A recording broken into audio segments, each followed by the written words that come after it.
The Supreme Court have made a decision as to whether or not Scotland can hold its own referendum at its own choosing to decide whether or not it wants to be part of the United Kingdom. A lot of controversy has taken place over the union itself and whether or not the public, the Scottish public, wanted to actually be part of Britain. With the union happening as a result of Queen Elizabeth not having an heir and James IV, soon to be James I of Britain, becoming the heir apparent. After Brexit, of which Scotland did not want to be a part of, with 65% of the population voting against it, Westminster has been completely stubborn in allowing Scotland to have another referendum. Look, I think that the decision was taken by the Scottish people only a few years ago.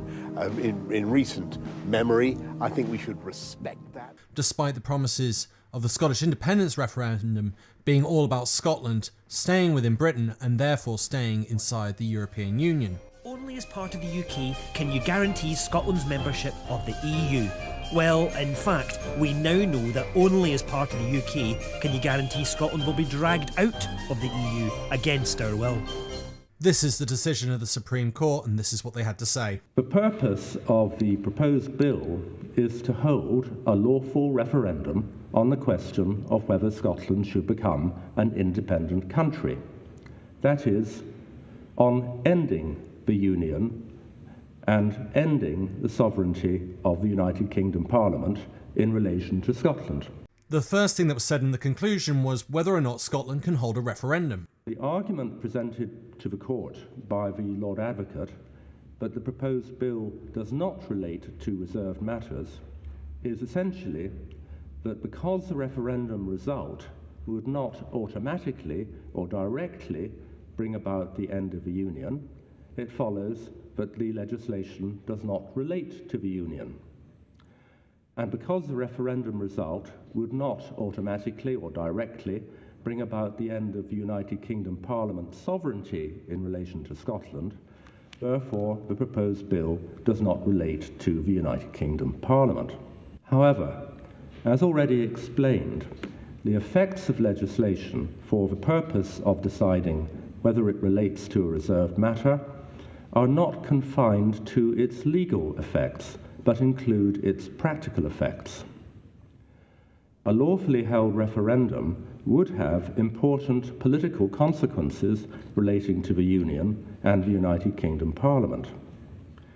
Its outcome would possess the authority in a constitution and political culture founded upon democracy of a democratic expression of the view of the Scottish electorate.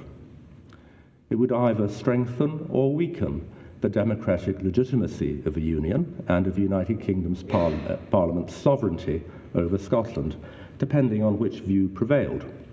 And it would either support or undermine the democratic credentials of the independence movement.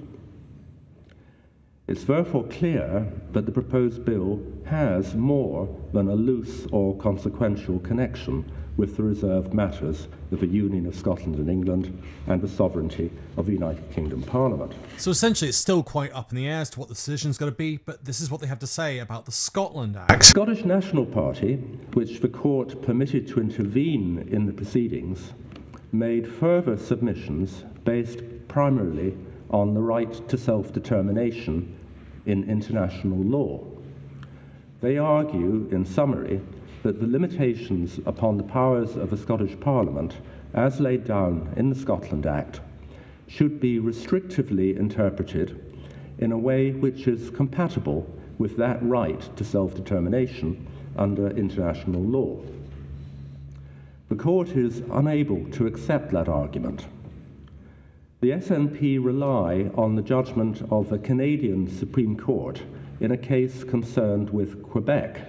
This relates to a referendum in 1995, with Quebec, the state, wanting to have independence from Canada. But in that case, the court held that the right to self-determination under international law only exists in situations of former colonies or where a people is oppressed, as for example under foreign military occupation, or where a definable group is denied meaningful access to government to pursue their political, economic, cultural and social development. I don't know about you, but being forced from being inside the EU does sound like they're not in control of their economic and political state, does it not? The court found that Quebec did not meet the threshold of a colonial people or an oppressed people. Colonialism is a practice or policy of control by one people or power over other peoples or areas, often by establishing colonies, and generally with the aim of economic dominance. In the process of colonization, colonizers may impose their religion, language, economics, and other cultural practices. Not sure about you, but I am aware that in Scotland, English is the dominant language, and the economics and foreign policy is controlled by Westminster, which is predominantly by an English Conservative government. Nor could it be suggested that Quebecers were denied meaningful access to government to pursue their political, economic, cultural and social development. The same is true of Scotland and the people of Scotland. Except the Supreme Court have just said that they can't pursue their own policy for an independence referendum or to rejoin the EU. The SNP also relied on the submissions of the United Kingdom government to the International Court of Justice in a case concerned with Kosovo. But those submissions are consistent with the Quebec case. The government submitted that the right to self-determination under international law was normally limited to situations of a colonial type or those involving foreign occupation. That's not the position in Scotland. So here's the verdict. For all these reasons, which are set out more fully in the judgment, the court unanimously concludes that the proposed bill does relate to reserved matters.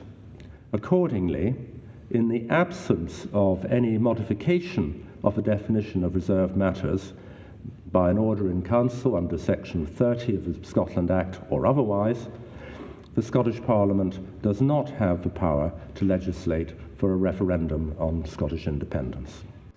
So what does this leave us with? Bit of a mess, to be perfectly honest. We're in a situation now where the Scots are going to be even more incensed, and as a result, they're going to be pressing even harder for a referendum. Nicola Sturgeon has made mention of the fact that if this is the verdict, they will look to hold an immediate election, with the SNP standing on the very simple promise of a referendum. And this judgment will have incensed parts of Scotland, because it simply begs the question, what is Scotland then? Is it a nation? Is it a colony?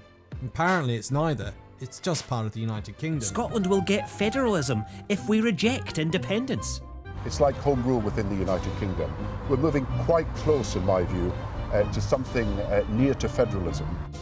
Hasn't happened, and let's be honest, ain't gonna happen. Personally, I think this has all been a bit of a trap, and Westminster continues to fall into it. At the end of the day, the more they refuse, the more it gets the backup of the Scots. The simplest solution probably would have been to have had a referendum immediately afterwards, considering the Scottish referendum was based, or part of the argument was based, on Scotland staying within the EU. Once again, thank you to all my supporters for keeping this channel growing and going. Every single like, every single subscribe, every single share is all free, and it helps the channel grow.